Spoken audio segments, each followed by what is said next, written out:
ആഗോള മിഷണറിമാരുടെ മധ്യസ്ഥനും സഭാ ചരിത്രത്തിൽ മിഷൻ പ്രവർത്തന മേഖലയിൽ വിശുദ്ധ പൗലോസിന്റെ പിൻഗാമിയെ കണക്കാക്കപ്പെടുന്നവനുമായ വിശുദ്ധ ഫ്രാൻസിസ് സേവ്യറിന്റെ പുണ്യസ്മരണകളിൽ ആഗോള സഭ.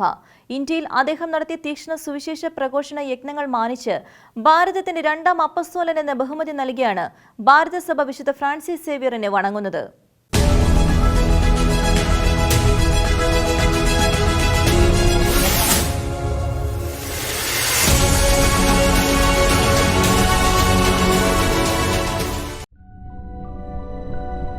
പത്ത് വർഷം മാത്രം ദീർഘിച്ച പ്രേക്ഷിത സംരംഭത്തിലൂടെ ക്രൈസ്തവ മിഷണറിമാർ അധികം കടന്നു ചെല്ലാത്ത നാടുകളിൽ സാഹസികമായും വിപുലമായും പ്രേക്ഷിത പ്രവർത്തനങ്ങൾ നടത്തി കിഴക്കിന്റെ അപ്പസ്തോലൻ എന്നും മിഷൻ പ്രവർത്തനങ്ങളുടെ മധ്യസ്ഥൻ എന്നുമുള്ള വിശേഷണങ്ങൾ സ്വന്തമാക്കിയ വിശുദ്ധ ഫ്രാൻസിസ് സേവ്യർ വിശുദ്ധ ഇഗ്നേഷ്യസ് ലയോളയുടെ ശിഷ്യനും ഈശോ സഭയുടെ 7 പ്രാരംഭകരിൽ ഒരാളുമായിരുന്നു.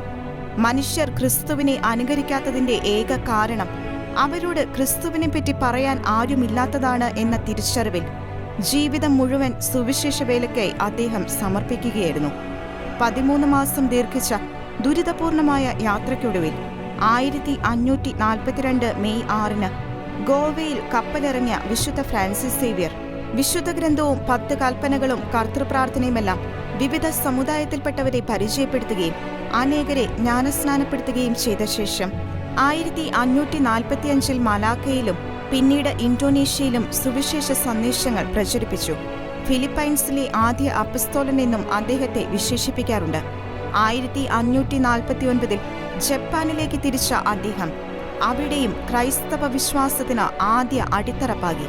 ഭാഷാ വൈവിധ്യങ്ങളെയും സാംസ്കാരിക പ്രതിബന്ധങ്ങളെയും തരണം ചെയ്ത് അദ്ദേഹം നടത്തിയ പ്രേക്ഷിത ഉദ്യമങ്ങൾ അതിശയകരങ്ങളായ ഫലങ്ങൾ ഒരു വശത്ത് ഉളവാക്കിയപ്പോൾ ഭീഷണികളും വെല്ലുവിളികളും മറുവശത്ത് ശക്തമായിരുന്നു. 2 വർഷങ്ങൾ നീണ്ട അക്ഷീണ സുവിശേഷ യജ്ഞങ്ങൾക്ക് ശേഷം വീണ്ടും ഗോവയിലേക്ക് മടങ്ങിയ വിശുദ്ധ ഫ്രാൻസിസ് സേവ്യർ 1552 ചൈനയിൽ സുവിശേഷ പ്രഘോഷണം നടത്തുന്നതിനായി യാത്ര തിരിച്ചു.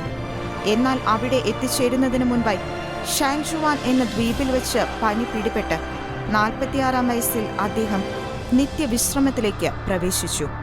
1553 ഗോവയിൽ എത്തിച്ച അദ്ദേഹത്തിന്റെ ഭൗതിക ശരീരം ഗോവയിലെ ബോം ജീസസ് ബസിലിക്കയിൽ പൂർണ്ണമായി അഴുകാത്ത നിലയിൽ ഇന്നും വണക്കത്തിലുണ്ട്. Church desk, Shekinah news.